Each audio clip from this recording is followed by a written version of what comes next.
क्या है आपके ग्रहों की चाल? क्या कहते हैं आपके नक्षत्र? क्या कहती हैं आपकी राशियाँ? क्या करें, क्या ना करें? कैसे करें पितरों की पूजा? कैसे करें नवरात्रों में पूजा? हर सवालों का जवाब जानेंगे आचार्य ललित मोहन जुयाल से। ओम या देवी सर्वभूतेषु बुद्धिरूपेण संस्थितां नमस्तस्यै नमस्तस्यै नमस्तस्यै नमो नमः। चलिए, आज आपको एक सुंदर चर्चा कराऊंगा मैं। बहुत छोटी सी और बहुत बड़ी बात है ना, कि हमारे पास कई फ़ोन, कई लोग आते हैं, बताते हैं। आजकल सबसे बड़ा क्या है, भाग्य के विषय में सब चिंतित है। और हमारा भाग्य क्या है? हर परिवार का भाग्य क्या है? उसका बच्चा, उनके बच्चे श्रेष्ठ बन जाएं, उनके बच्चे पढ़ लिख कर बहुत उत्तम बन जाए, उनका सबसे बड़ा भाग्य यही है। अरे मेरा बेटा आईएएस बन गया, मेरा भाई वो बन गया, वो बड़ी अच्छी पोस्ट पे है, वो गजिस्टर ऑफिसर बन गया, वो बड़े बड़े पोस्टों पे है। तो वो कहाँ से बनेगा? उसकी परिश्रम से।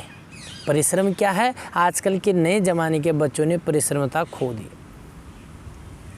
कई माँ बाप आते हैं, कुंडली दिखाते हैं, महाराज गुरुजी इसको बच्चा जो है पढ़ नहीं रहा है,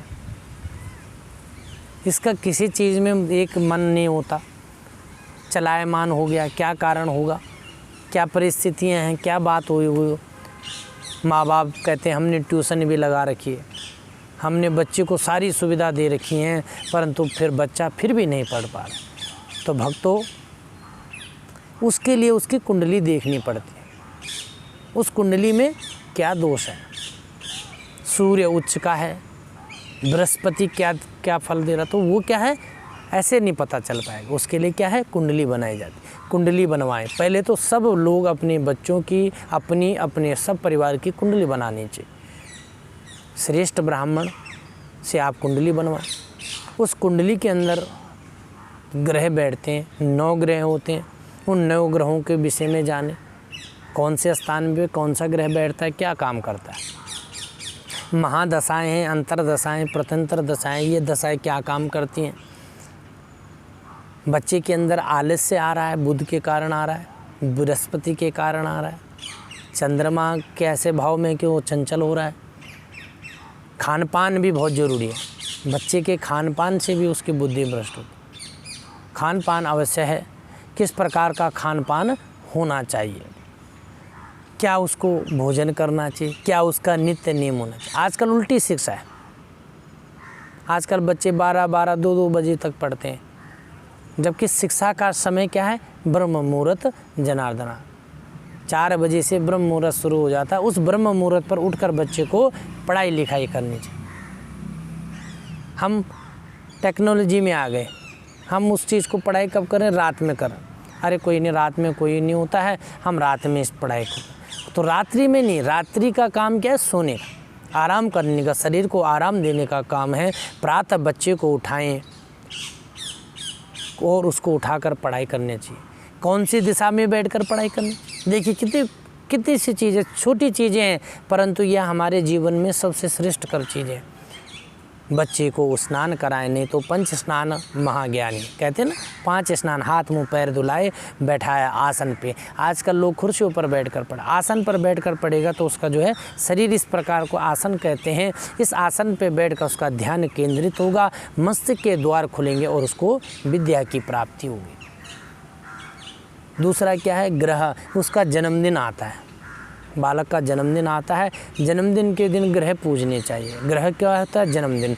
अन्य प्रकार के ग्रह होते हैं।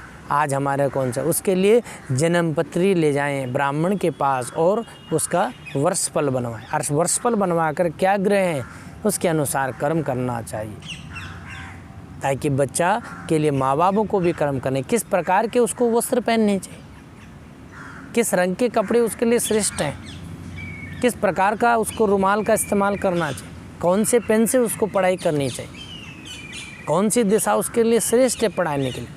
तो प्रश्न बहुत हैं, पर क्या करें, समय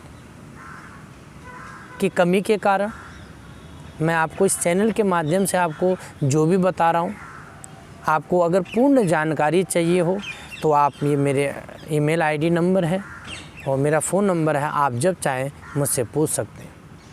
परंतु क्या है कि अवश्य इस चीज़ पे ध्यान देने योग्य है भक्तों कि हमें क्या करना चाहिए। हमें अपने बच्चे के भविष्य के लिए हम सब जगह ट्यूशन पढ़ा रहे, हर चीज़ कर रहे हैं, परंतु पूजा पाठ से भिन्न हो जाता है।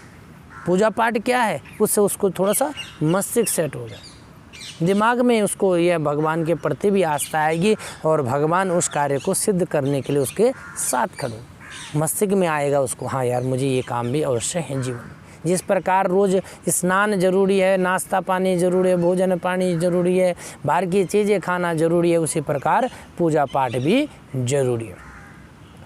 कई कई जगह जाते हैं, कहते हैं सुबह की बत्ती वो बेटा जलाता है, शाम को मैं जला देता हूँ, होगी पूजा। ऐसे नहीं, आपने ड्यूटी नहीं बांटनी है, आपको कर्म कराना है बच्चे से कि बेटा इसी में सब कुछ है, हमको ट्यूशन भी पढ़ाया, आपको सब कुछ करना है, पर आस्था भी अवश्य रखनी चाहिए। बच्चे के लिए सबसे बड़ी पूजा क्या है, अपना जिस काम के लिए माँ बाप उसको कर रहे हैं उसमें उसको परीक्षा में सफलता प्राप्त होना, अपना जीवन का लक्ष्य प्राप्त करना, ये उस बच्चे का कर्म है। इसलिए माँ बाप को उसके खान पान, वस्त्र, अलंकार पर भी ध्यान देना चाहिए। तीसरा आता है संगति।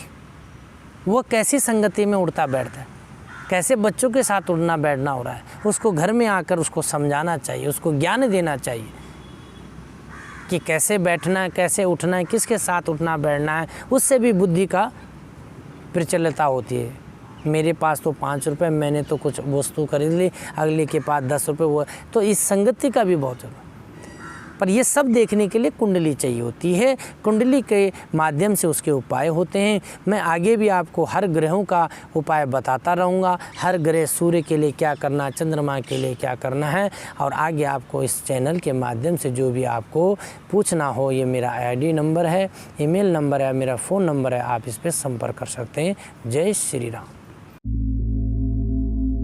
क्या है आपके ग्रहों की चाल, क्या कहते हैं आपके नक्षत्र, क्या कहती हैं आपकी राशियां, क्या करें क्या ना करें, कैसे करें पितरों की पूजा, कैसे करें नवरात्रों में पूजा, हर सवालों का जवाब जानेंगे आचार्य ललित मोहन जुयाल से।